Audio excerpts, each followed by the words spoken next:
Can I start with the questions? Yes, please go ahead. Bismillah, natawakkal ala Allah. Could you tell us a bit about your experience working with English Arabic interpretation? Okay.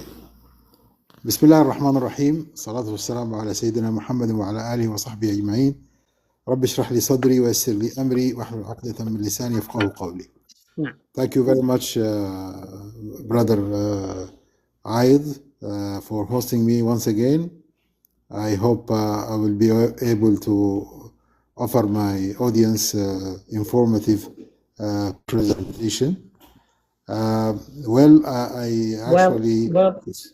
Welcome back to my live stream.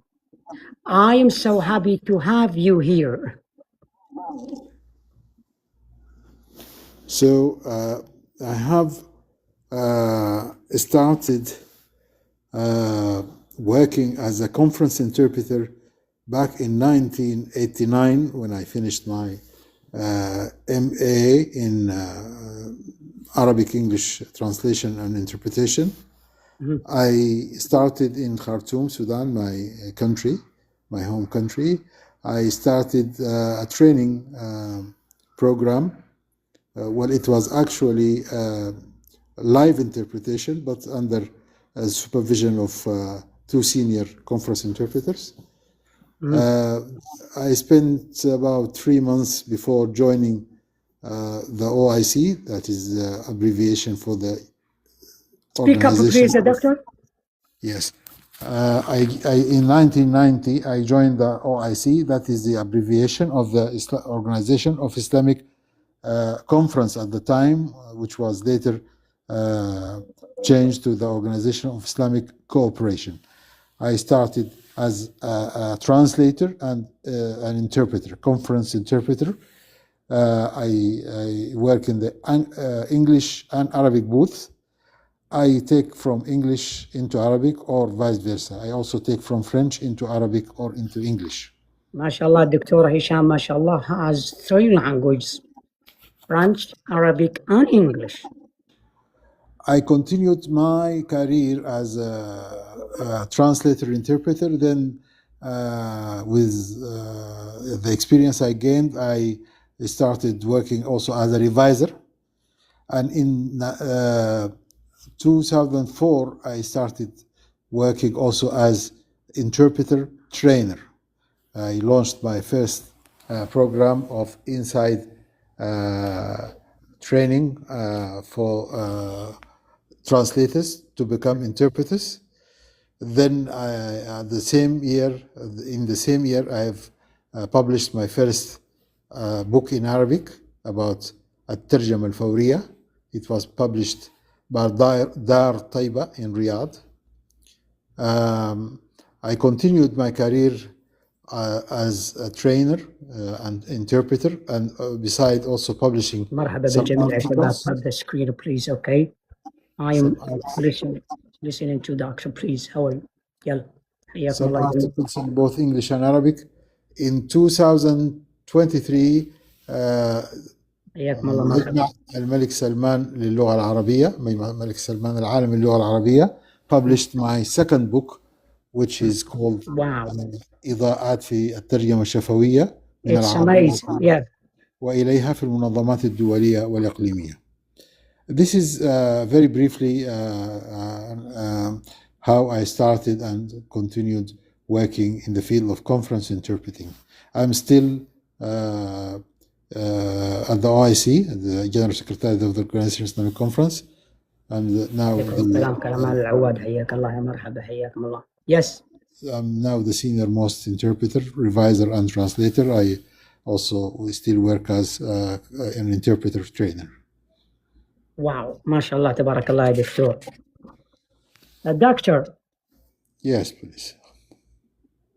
Everyone talks about English Arabic interpretation. From your experience behind the scenes, what's special about working between English and Arabic compared to other languages?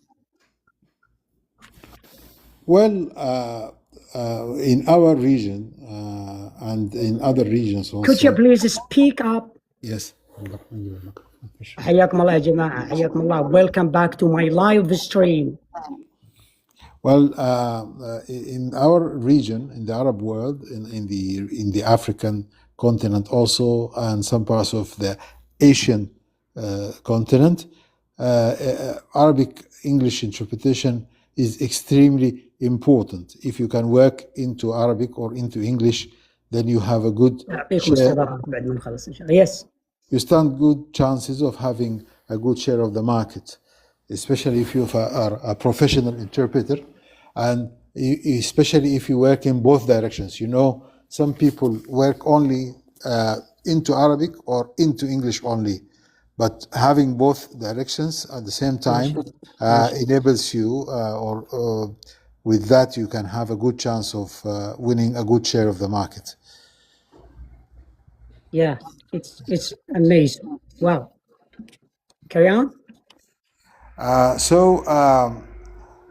It is, I believe, working as a conference interpreter is an exciting job. If you can do it and enjoy it, then you will be really happy to work. مرحبا بالجميع. Please stop the screen and share please my live. Okay. Don't forget to share my live stream, please, to your friends. Yes, go ahead. Yes, and of course, interpreting from Arabic into English is not without challenges. You know, we have many challenges, especially that Arabic is a very rich language in terms of heritage, culture, and also before that, given that it is the language of the Holy Quran and the language that carries the message of Islam. So if you enter this field, you have to be aware of the fact that you are likely to face great challenges, and you have to get ready for that. Good. Yes. Dr. Hisham, how do the differences in sentences structure between English and Arabic influence simultaneous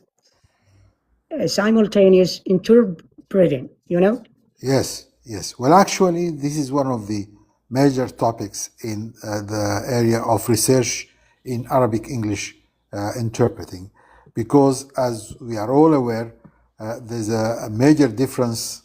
Because the sentence structure is different. Yes, there's a major difference between the two languages in terms of structure.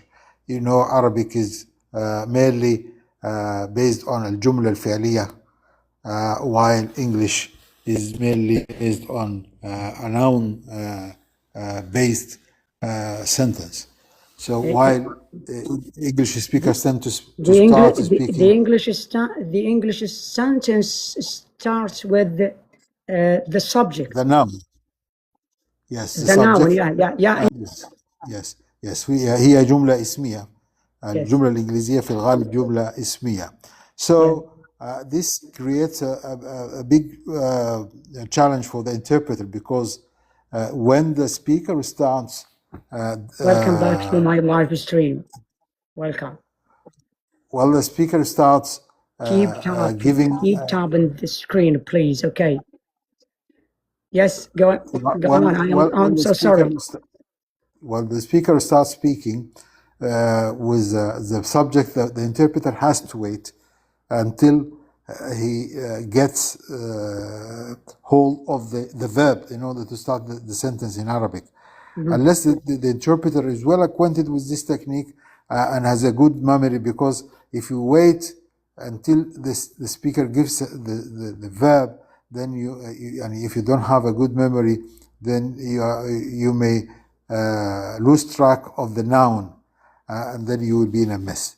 So taking into consideration this word order, this structure difference between the two languages enables the interpreter to do a good job. مرحبا بالجميع. إن شاء الله أعطيكم استضافة، بس اصبروا معي شوي حتى أخلص مع الدكتور إن شاء الله. You can request. Okay.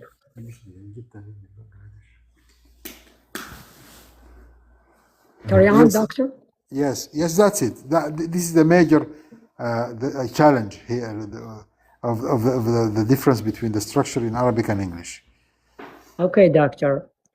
What's harder when you're working between Arabic and English, simultaneous or consecutive? Well, that leads me actually to speak about the difference between three major modes in interpreting. Before answering your question, let me shed light on the main three modes of conference interpreting. We have sight interpretation, we have consecutive interpretation, and we have simultaneous interpretation. Actually, the sight one is called sight translation, not sight interpretation. So sight translation is when you have a text written They're in Arabic. different from them. Yes, I'll speak. I'll tell you the difference. When you are faced with the assignment of sight translation, the source language is a written مرحبا text. بالجميع. مرحبا كبس ومرحبا بالجميع. حياكم الله. Keep tapping the screen, okay? And share my live stream to your friends, please. I am so sorry, doctor. The source language or the source text is a written one. So you have to read from a written text. You have to read, for example, you have before you an Arabic text, Bayan Sahafi, for example. Yes. But you are not going to read, for the audience, you are going to read directly the translation in English, press release. You will not read Bayan Sahafi and then say press release. No, you will just go ahead and say press release. The General Secretariat أصدرت الأمانة العامة لمنظمة التعاون الإسلامي بيانا صحفيا. You will not read this. You will immediately say the General Secretariat of the Organization of Islamic Cooperation issued a press release. This is the first type. That is sight translation. That you translate or give you interpretation from a written text.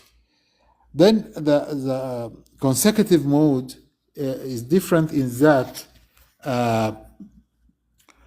you listen to a speaker, you have the chance to take notes, and then you read your notes. And you have to wait.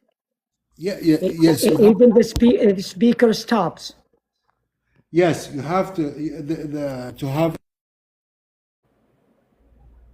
Can you hear me? Yes, I can hear you. Can you hear me? Yeah. Yes. Okay. So for consecutive, you have to have an agreement with the speaker that he will speak for 1 minute or so, and then he'll stop to provide you with the chance to interpret what he says. You will not interpret what he says simultaneously. We listen to what he say, take your notes, and then from your notes and from your memory, you are going to reproduce what he said in the target language. For example, it's very hard. Well, all modes of interpreting are challenging. They seem to be extremely hard for beginners and for non-professionals. Then with practice, you get used to it. Yeah, and, you're right. Yes, you're right. Yes. You're right. Then the third mode is a simultaneous interpretation mode. Practice makes perfect. Yes, that's it. So for the simultaneous interpretation mode, you enter into what is technically known as a booth. That is المقصورة in Arabic, or مرحبا بالجميع. مرحبا بالجميع. call it الكابينة. أنا أستمع الآن عشان تستفيدون، بس أنا أسكت شوي. Yes. So you enter into the booth. You have translation or interpretation equipment through which you listen to the speaker with the aid of welcome back to my live stream. Please keep tapping the screen, please. Okay. So you listen to the speaker and you produce your interpretation at the same time. While he speaks, you translate, you interpret. So here is the the challenge, that you listen to the speaker while interpreting what he says. So these are the three modes of conference interpreting. Back to your question, whether consecutive interpretation is more difficult or simultaneous interpretation. Well, I'm afraid there is no one answer to that. I may say to you that I found simultaneous interpretation easier than consecutive interpretation. Another colleague might say to you, no, I find consecutive interpretation easier than simultaneous interpretation. And a third colleague may say that side translation is easier for me. You know, the question or the answer depends on the aptitude, the ability of the interpreter to perform or to master one mode rather than the other. Personally, I find it easier to practice or to work as a simultaneous interpreter. And this, of course, the difference in the ability of the interpreter to practice or to work as a consecutive interpreter or a simultaneous interpreter can be attributed to أعطيكم إن شاء الله استضافة بس لحظات حتى نخلص إن شاء الله وأبشروا جميعا أعطيكم الاستضافة ممكن request. Yes. The difference between the skills required for consecutive interpreting and simultaneous interpreting. While all modes of interpretation require a basic knowledge of language and translation, consecutive interpreting depends also on the interpreter's ability to take notes and to read out his notes when interpreting. Not all interpreters master this art of taking notes and then reading out their notes with ease and fluency. As you know, Dr. Hisham, taking notes is another skill. Yes, it's a completely different skill from the skill required or the skills required for simultaneous interpretation. If you allow me, Mr. Ayedh, I see on the comments someone asking for a translation of what I am saying. So if you allow me to give a brief explanation of what I've been saying in the last few minutes in Arabic for the benefit of Abu Ubaid, who asked me to translate. As you like. أوكي. أنا كان الأستاذ عايد قد سألني عن ما إذا كانت الترجمة التتبعية أصعب من الترجمة الآنية، فقلت له اسمح لي قبل أن أقدم إجابة على هذا السؤال أن أشرح الاختلاف بين الأنواع الأساسية في ترجمة المؤتمرات الفورية. قلت أن هنالك ما يعرف بالترجمة بالنظر، وهي أن نترجم نصا مكتوبا شفاهة، يعني أمامي نص مكتوب بالعربية أقرأه مباشرة بالإنجليزية. In English. هذا هو ما يعرف بالترجمة بالنظر أو بالإنجليزية side translation. أما النوع الثاني وهو الوسط هو الترجمة التتبعية أو التتابعية كما يحلو للبعض أن يسميه. في هذا النوع المترجم يكون جوار المتحدث ويعطى الفرصة ليسمع جزءا من كلام المتحدث ثم يسجل، وهو يسمع هذا الكلام يسجل مذكرات تساعده في أن يترجم بعد أن يتوقف المتحدث. الله يعطيكم طلب إن شاء الله بإذن الله أعطيكم كلكم استضافة، بس دعوا الدكتور يكمل أفكاره حتى بإذن الله أعطيكم إن شاء الله. But please tap the screen. Please keep tapping the screen, okay? Don't forget to follow me, please, okay? تابعونا حتى يستمر البث بإذن الله. والدكتور معنا ذو صبر ما شاء الله، الدكتور ما شاء الله تبارك الله is patient. إذن هذا هو النوع الثاني يستمع فيه المترجم الفوري للمتحدث ويسجل ملاحظاته أو مذكراته، ثم يتوقف المتحدث ليعطي الفرصة للمترجم لكي يترجم.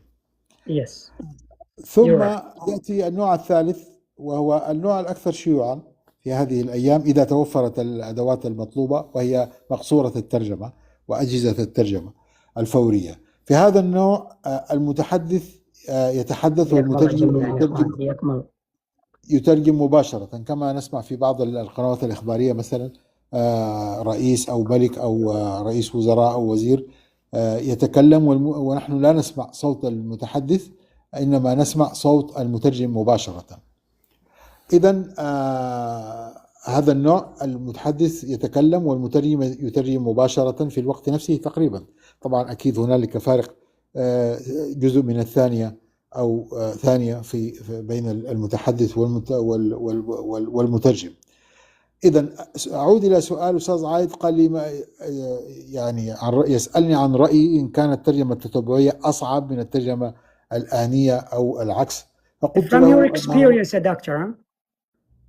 فقلت له نعم، من تجربتي ليس هنالك إجابة واحدة لهذا السؤال، لأني أنا قد أعطيك إجابة وزميلي يعطيك إجابة مختلفة. إذا سألتني أنا أقول لك لا، الترجمة التتبعية هي أصعب بالنسبة لي من الترجمة الفورية. غيري يقول لك لا، أنا الترجمة الآنية هي أصعب من الترجمة الفورية. هنالك من يقول لك لا، قد يقول لك أنا الترجمة بالنظر هي أصعب بالنسبة لي. إذن كل وقدراته ومواهبه. هذا لا يمنع أن يكون هنالك من يجيد الأنواع الثلاثة، ولكنه قليل. Yeah, you're right, doctor. Yeah, let me ask you, doctor. Yes, go ahead, please. How do you deal with certain cultural expressions that don't really translate between English and Arabic? Well, Mr. Ayedh, you know that in conference interpreting, we are not dealing with words. We are dealing with either ideas, concepts, or messages. You're right. Yes. So sometimes when the speaker is from a specific cultural background, he's but as you know, doctor, some native speakers or non-native speakers may use some words. Maybe you can't understand them, but what should you do in this case? That brings me back to my answer. Well, you depend on the context. You are supposed to speak up, please, doctor. Sorry? Can you speak up, please? Yes, you make use of the context. You use the context to figure out the message the speaker wants to send to the audience. So your task is not to translate the words. He may have said a word that you have never heard before, but from the context you can figure out the message he wants to send to the audience. Then you work on this and send your audience the message in the target language. I'm gonna give you an example, doctor. Okay, if you listen to the speaker when they speak very fast and he says, "I am over the moon," but let me say, you didn't hear this about this idiom. What should you do? That's my question.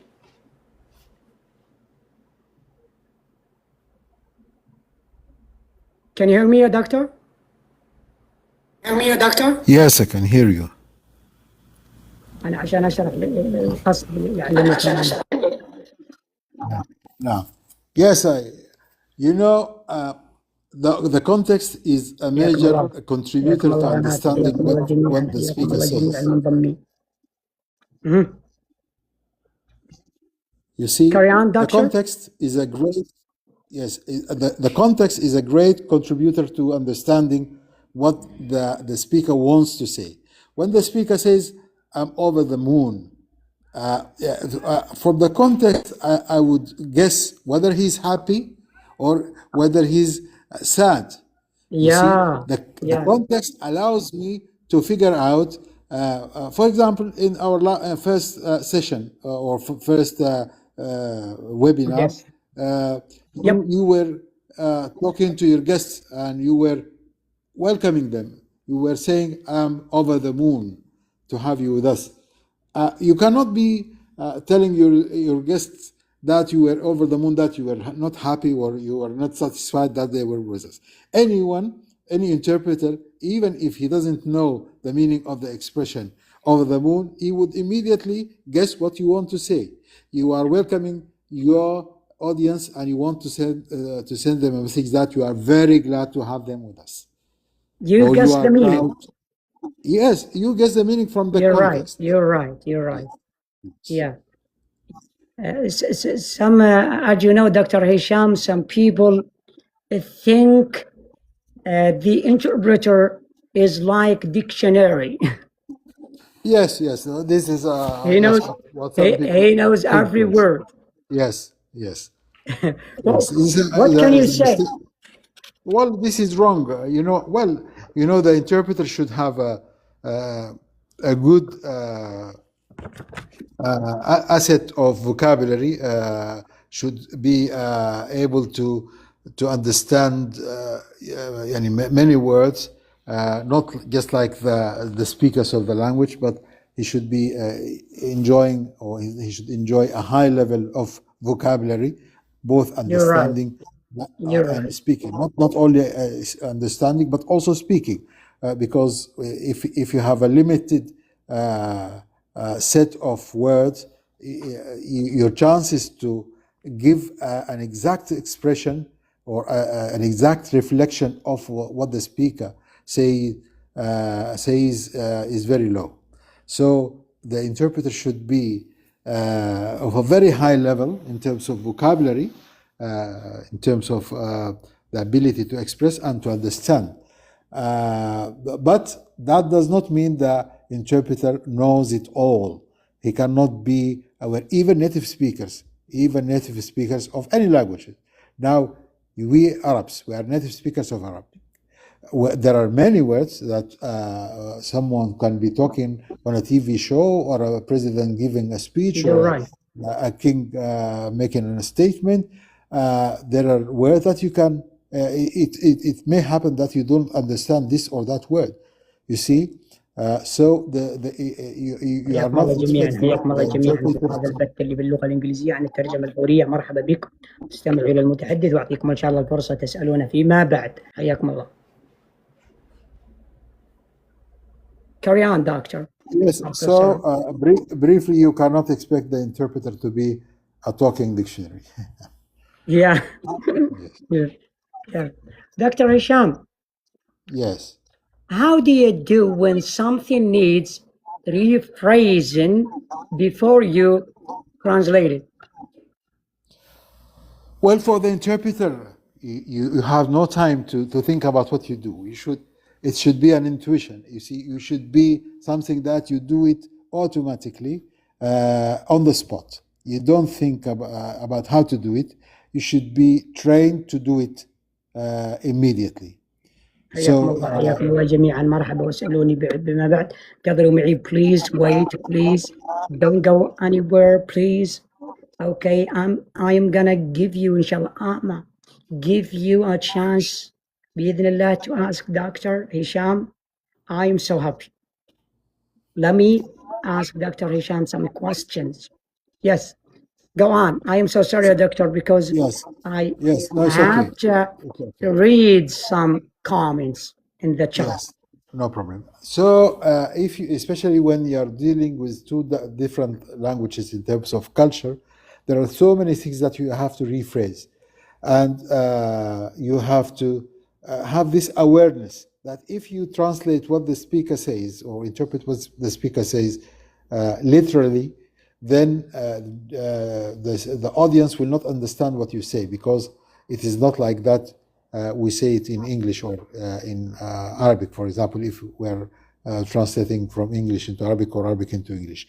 So while interpreting, you have to have this cognitive awareness of the fact that, well, this phrase you have to rephrase it. Just as the example given by our guest last time, I believe he's from Tunisia, who was speaking about the idiomatic expression, it rained cats and dogs.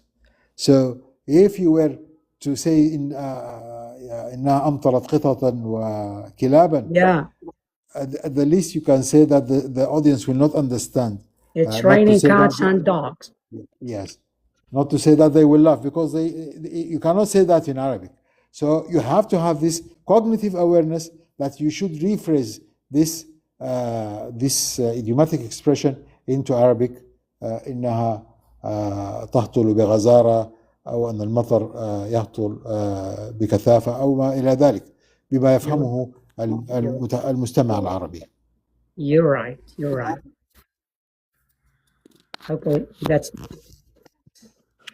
Dr. Hisham, I'm so sorry. Okay, how do you manage note taking when you're interpreting consecutively? Okay, Yes, can you hear me? I can hear you. Can you hear me? How do you manage note taking when you're interpreting consecutively? Yes, yes. Test. Can you hear me? Can you Yeah. hear me? Yes. Yes. Okay. Go ahead. Yes. Go ahead. Well. You know, note taking is an art. It's an art that the interpreter should master. You know, the interpreter should be able to use certain tools. A consecutive interpreter, well, he cannot. The consecutive interpreter does not rely on memory entirely. He does not rely on note taking entirely. He has to combine the ability to benefit from both. You know, note taking is a vast domain or field. I cannot cover in 2 or 3 minutes. But in note taking, you have to use, for example, symbols or abbreviations. You have to know what you are going to note You down. mean you have to keep up the main idea? Yes, you have to focus on the main idea, but even when you want to take notes about the main idea, you are not going to write down all the words. You can use symbols, you can use abbreviations. Sometimes you write the full word if you want. But let me focus on symbols, for example. Symbols may cut a very long sentence short. For example, بعدين يعطيكم المجال تسألون حتى بالعربي يجاوب ما في مشكلة أو for example, if the speaker says, I have a question, you don't have to write all this, I have a question. You can just write a question mark. But you know that when you come to interpret that, you will transfer this question mark back into the speaker's statement. He says, I have a question. لدي سؤال. But when you take the note, you will not write down, I have a question.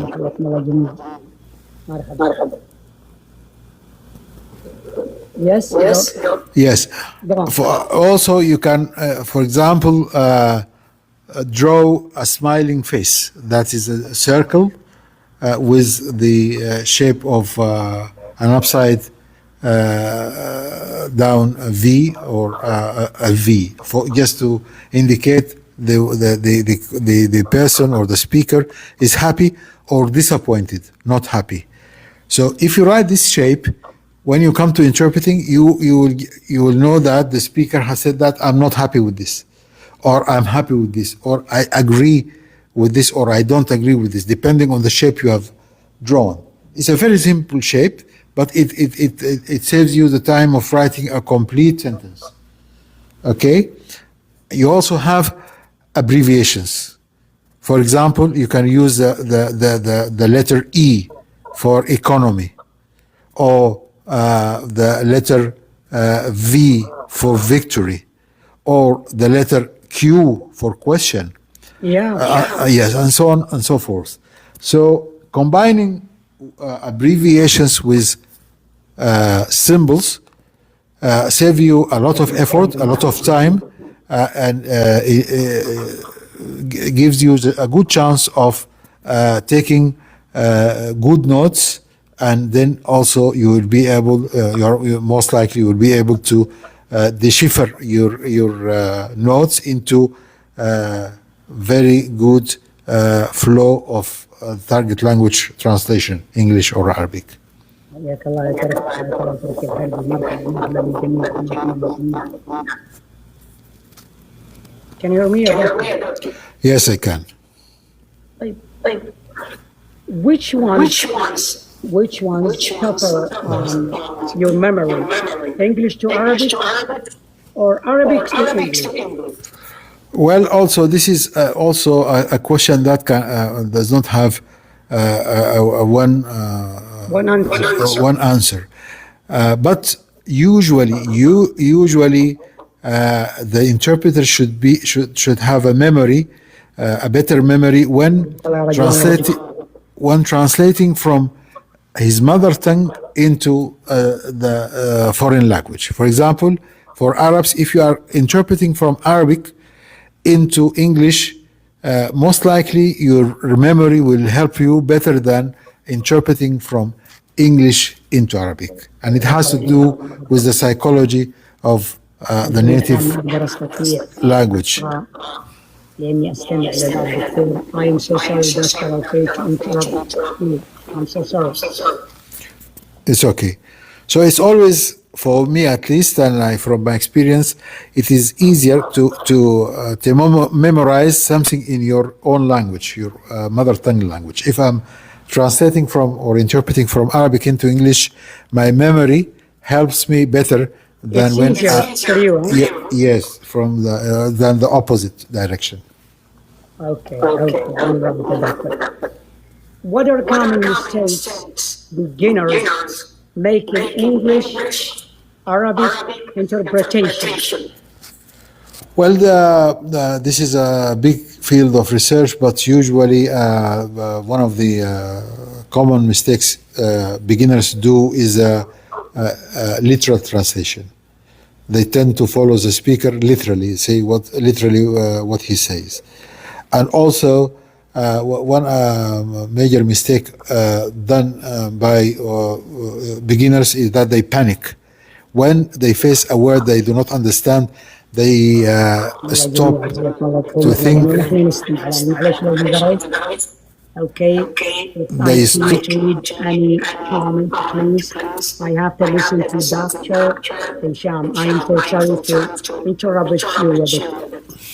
It's okay.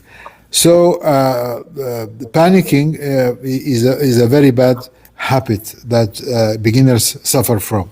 When they listen to a word or expression they did not understand, they stop to think about it and lose track of the coming statement. You know, the speaker in simultaneous interpretation will not wait for you. They will just continue.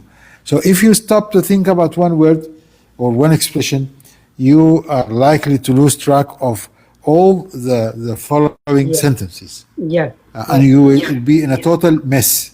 You see, sometimes they are obliged to stop and give the microphone to an experienced colleague. Also, the beginners make the mistake of, once they hear the speaker started speaking, they start interpreting without having an idea of the meaning unit that they need to have in mind before speaking. You have to know from where to start. You have to pick up a meaning or an idea that helps you to start the sentence and then continue.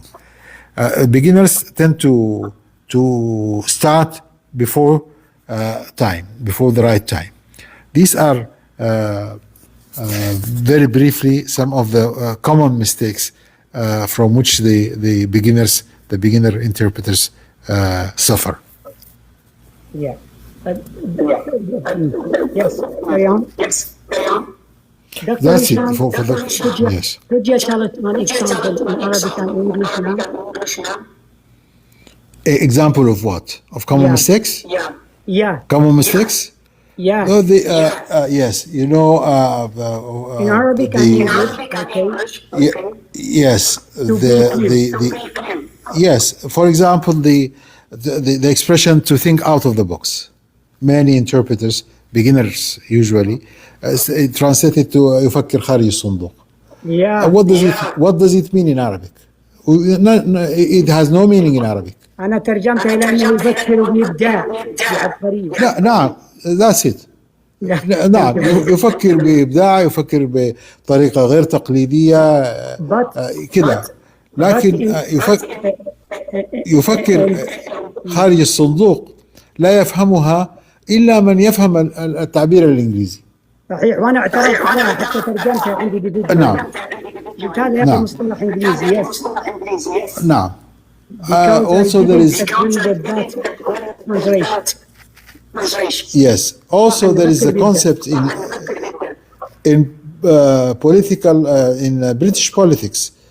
They have what is known as shadow government.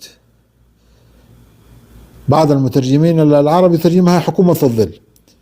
حكومة الظل تعبير لا يفهمه إلا من يعرف التعبير الإنجليزي، لكن الذي لا يعرف إنجليزية ولا يعرف الثقافة الإنجليزية لا يعرف ما هي حكومة الظل.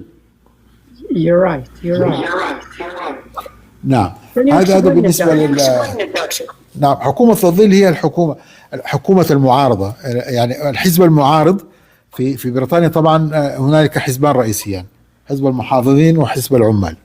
عندما يكون رئيس الوزراء من حزب المحافظين تكون له حكومته، وزارته، وزير الخارجية، وزير كذا وكذا. الرئيس المعارضة من الحزب المعارض يكون له وزراء، يعني هم مستشارين طبعا، يعني ليسوا وزراء، ليسوا لديهم منصب وزير، لكن يكون لديهم مستشار للشؤون الخارجية، فهو يكون وزير الخارجية في حكومة ما يسمى بحكومة الظل shadow government. إذن هو فقط يعني هم مستشارون مكلفون بمتابعة ملفات، هنالك من يتابع الخارجية، وهناك من يتابع الداخلية، وهكذا، فتسمى shadow government.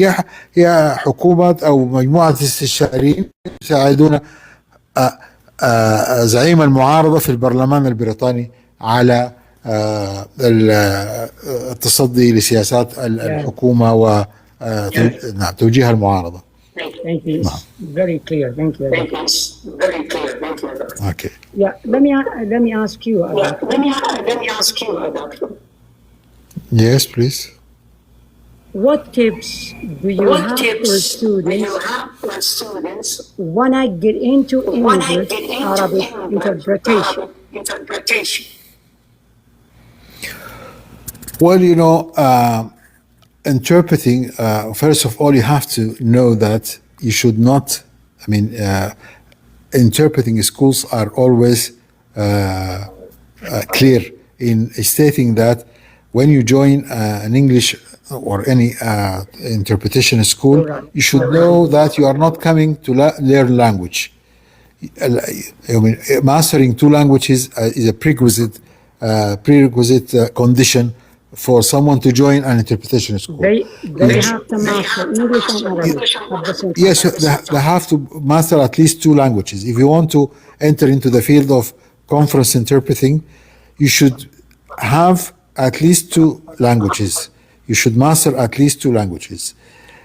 Then you start studying interpretation. You study interpretation techniques, interpretation approaches, how to deal with challenges, and how to deal with speed, how to deal with accents, and how to take notes for consecutive interpretations, interpretation, and so forth, so on and so forth. So, if you want to dare into the world of interpreting, not to waste time, you have to make sure that you master the language.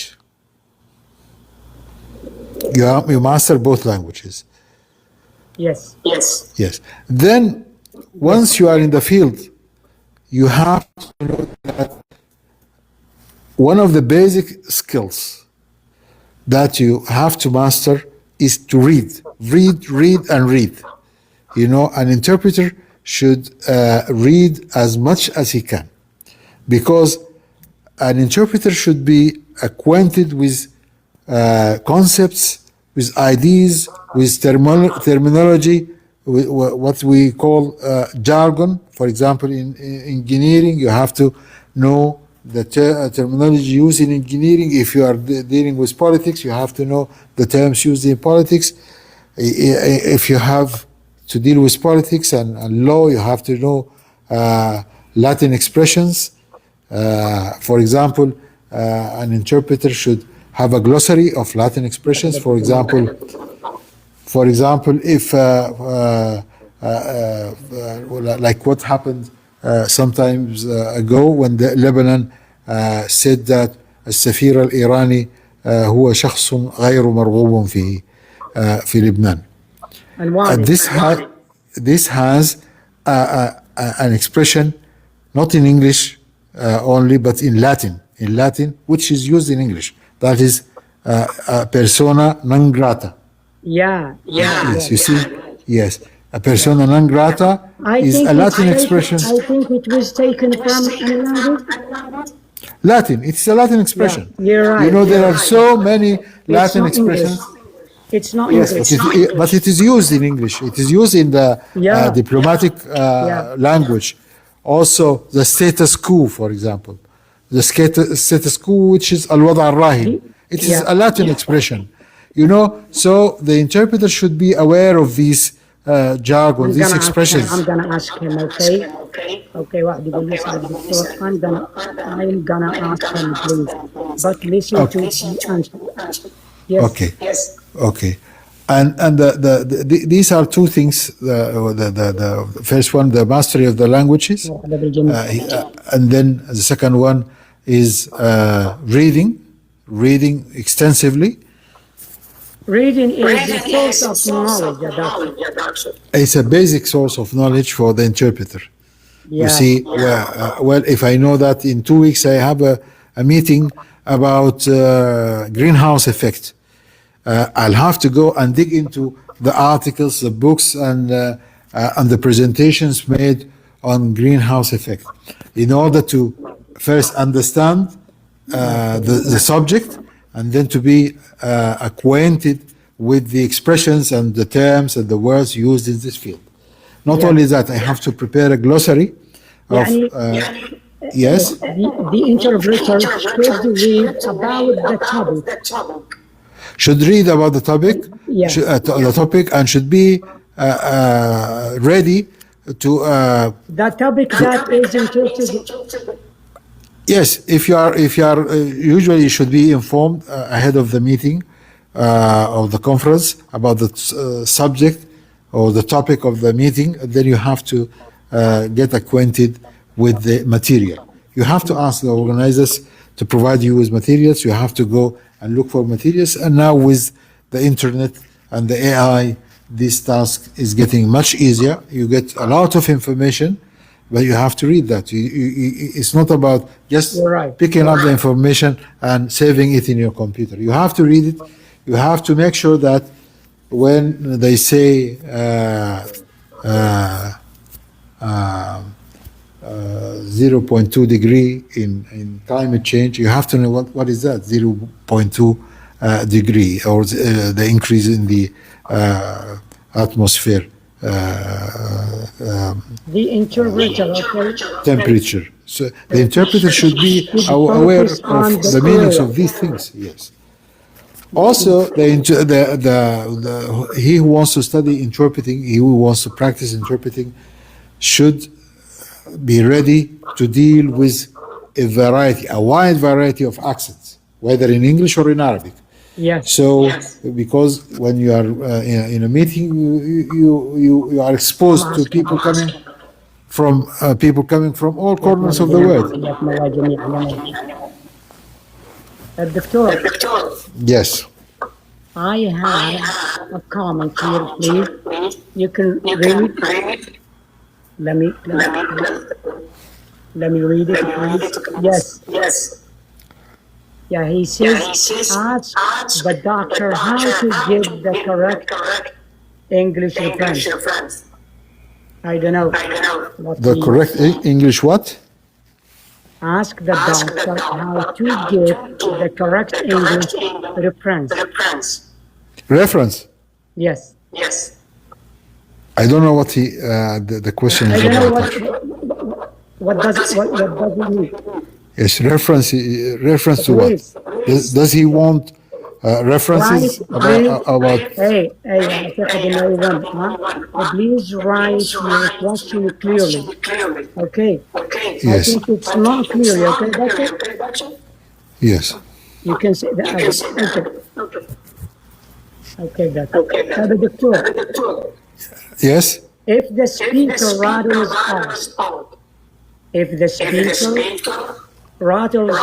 off, numbers so fast that you can't remember them, what should you do when you're interpreting? Yes. Well, the question has two sides.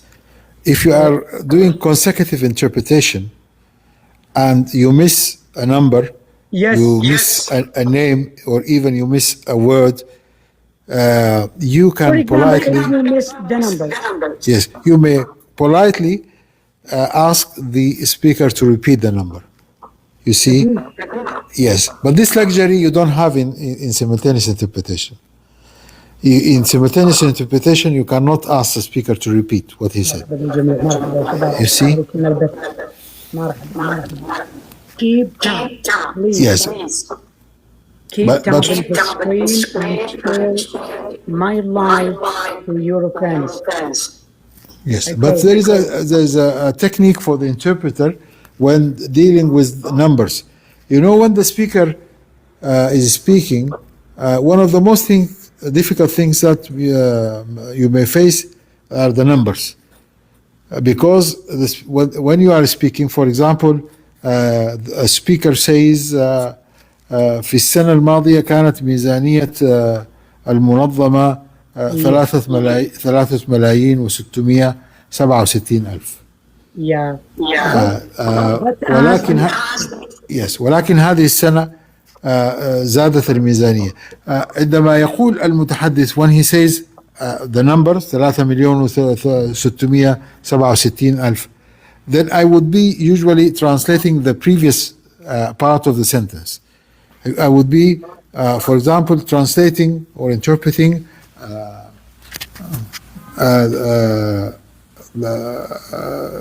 الميزانية السنة الماضية كانت 3,767,000. أنا أقول أن الميزانية the budget was كده. Then has jumped into the second part of the sentence. So I have to get the habit of writing down the number when he said it. Although I'm translating or interpreting the first part, but I have to write down the number. So when I come to the number, I'll have the number before me, so I'll read it easily. In other cases, you know, interpreters work in a team. In other cases, the colleague sitting beside me might be following the speaker and write down the number, and write it down and just put it before me. So when I come to the number, I will read it also easily. If you miss the number, Yes. Well, if you miss the number, you have either to round it up. For example, if he said 3,667,000, يمكن you may say أكثر من 3.5 million. But this is all the case when the number is not crucial, is not very important.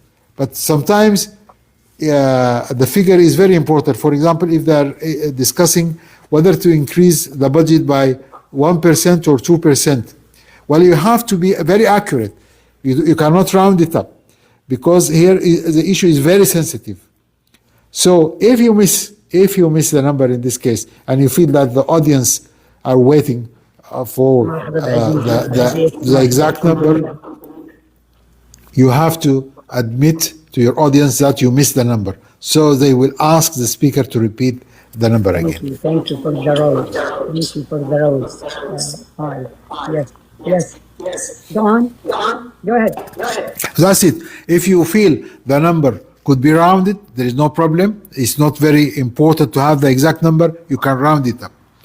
But if you feel that you need to give the exact number and you have missed the number, you have, in this case, you have to tell the audience that you missed the number so that they will ask the speaker to repeat the number again. Yes. It's very clear. Yes. Thank you, Doctor.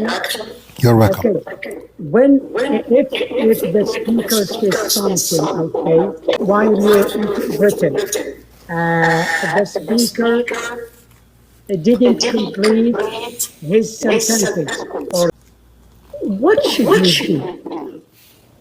Because as the audience Yes. may say the interpreter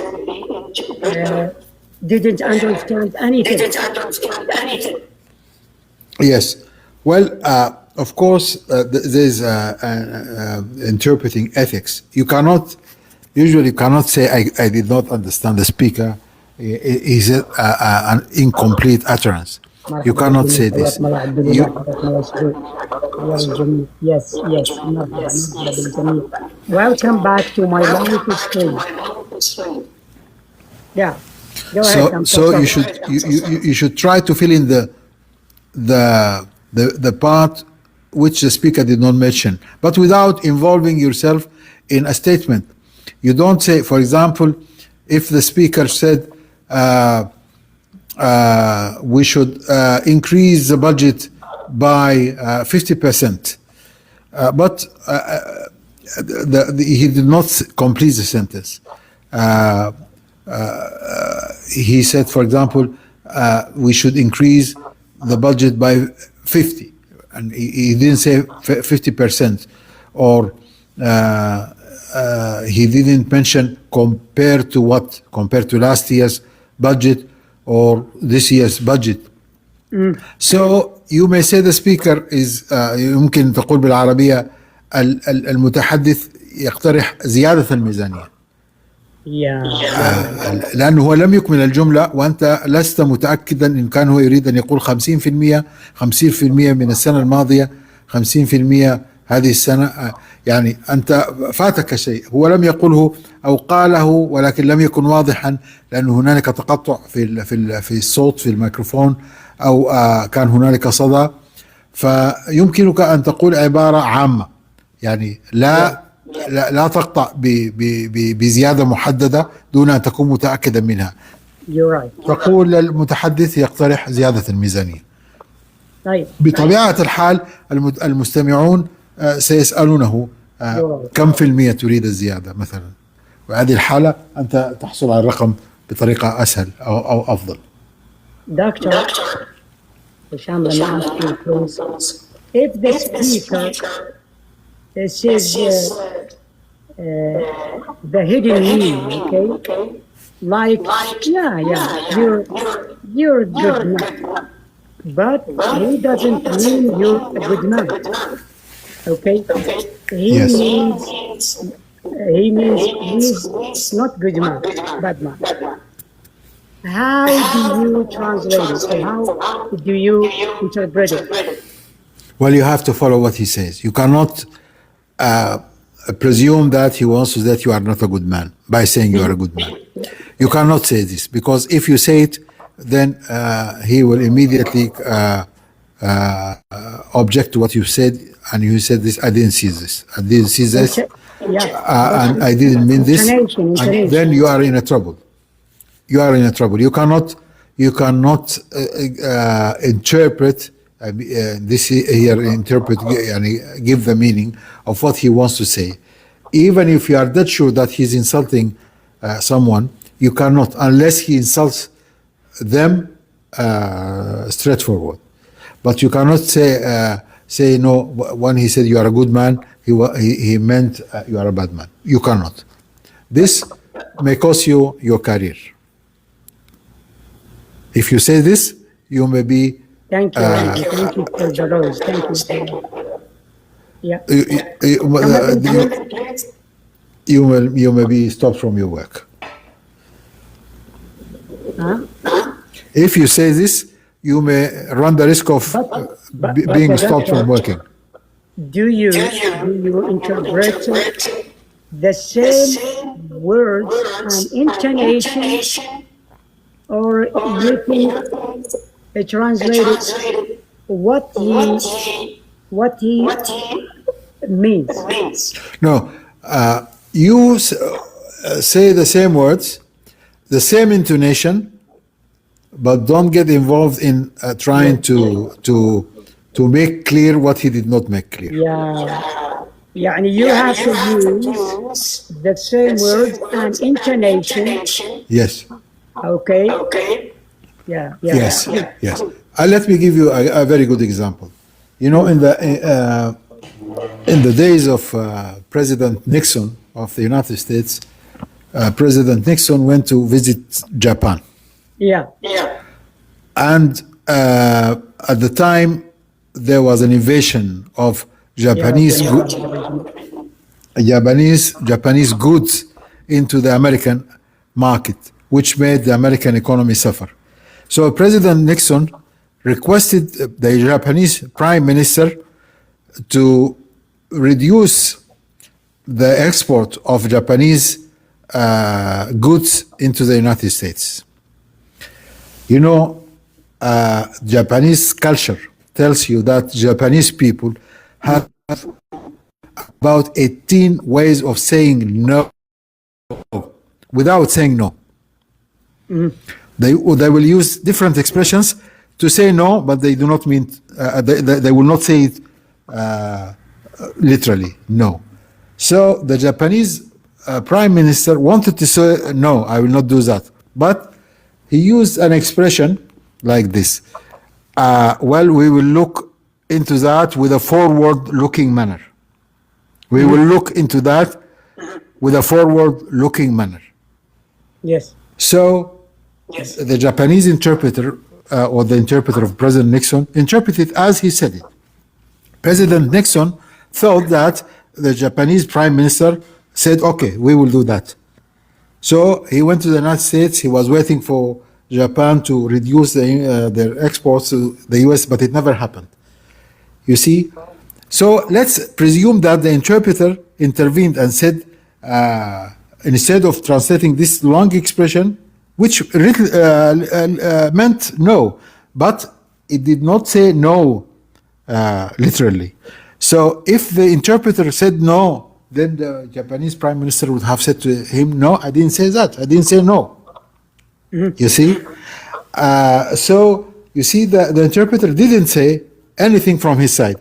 He just translated the expression. We will look into that with a forward-looking manner, which meant no, but he didn't say no. Yes. Yeah. I don't know, there is like a repetition of the sound. No, it's okay now. The echo disappeared. Yes, like if there is like if you make a mistake in your speaking, yes? Yes. What do you want to do? Like you will correct it or just ignore it? No, you know, the mistakes happen here and there, but they vary in their degree of sensitivity. There are minor mistakes. There are minor mistakes that you don't have to correct yourself. You just carry on. There are serious mistakes. If you make a serious mistake, you have to come back and correct yourself. يعني الأخطاء الصغيرة هذه. For example. صدق عندكم دكتور هشام. نعم. أعتقد في صدق عندكم، ما أدري يمكن نقرب من. أنا ما اختلف عندي شيء، نفس الوضع، عندي ميكروفون أحمله على يدي. الآن it's very good. طيب. Yes. أيوة. Dr. Anwar, speak up, please. Yes, he asked about mistakes. If the interpreter makes a mistake, what he should do. Yes. I said the mistakes have different degrees of seriousness. If the mistake is simple, you don't have to worry about it. You don't have to come back and correct it. You just carry on. Mm-hmm. But if you make a mistake that might be of serious consequences. Then you have to correct yourself. If you make a mistake that is serious, you have to come back and say sorry, and you correct the mistake. You see? Yes, that's good. Yeah. Yes. يعني الدكتور هشام says you have to carry on. Okay. Yes. Let me give you let me give you an example, very clear example. I read an article written by a UN interpreter. He said that once he was interpreting a speaker from Arabic into English, and the speaker from one of the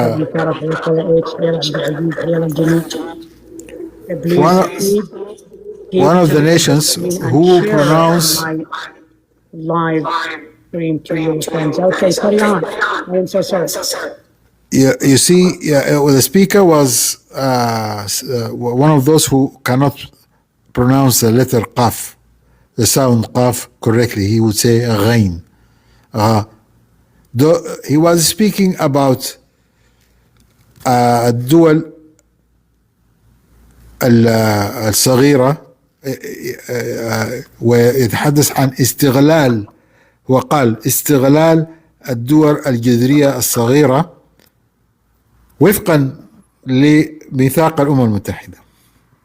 The interpreter who thought the speaker was saying استغلال interpreted as exploitation, which is the opposite of what the speaker wanted to say. The speaker was speaking about independence, استقلال, not استغلال. Yeah. The interpreter did not discover his mistake. It's a big mistake. Yes, until he reached the part of the phrase that وفقا لميثاق الأمم المتحدة. Of course, ميثاق الأمم المتحدة لا ينص على استغلال الدول، ينص على استقلال الدول. So he had to, when he reached there, he had to go back and say sorry. The independence of the small island states in accordance with the United Nations Charter. وكان وصل تقريبا نهاية الجملة، ولكن لما وصل والمتحدث قال وفقا لميثاق الأمم المتحدة علم أنه أخطأ في سماع المتحدث وعاد ليصحح الخطأ، لأنه الخطأ هنا فادح. It's a serious mistake. Yeah. طيب خليني أخذ من الناس.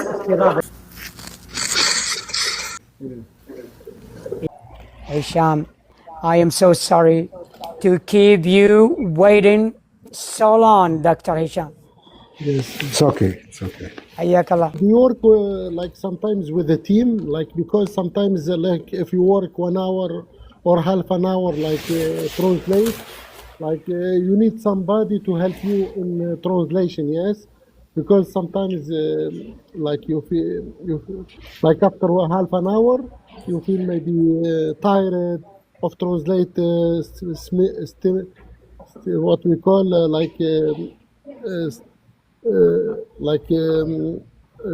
sometimes no stop, like you have to translate very fast.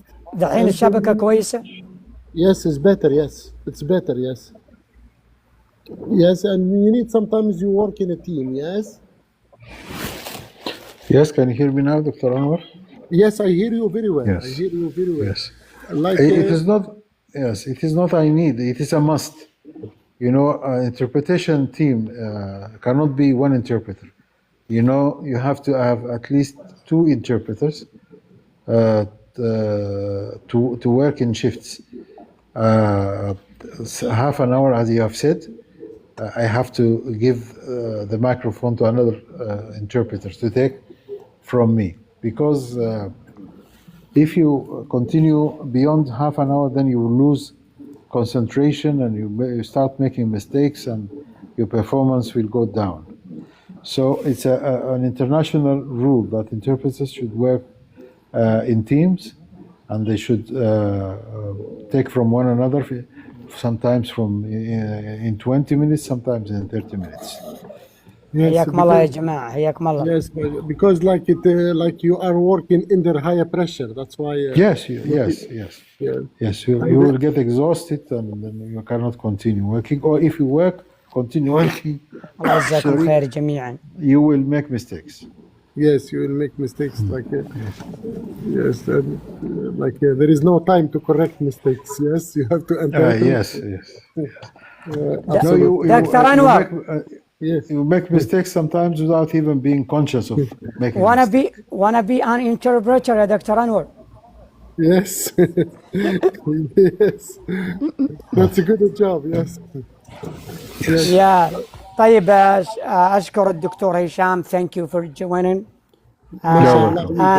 أنور شكرا على هذه الأمسية. وإذا في سؤال يا أخوان حتى بالعربي ممكن تسأل. Even Dr. Hisham, like sometimes you ignore the details, like when you interpret, like you focus just on the most important, yes? Like when you feel like under the pressure, yes?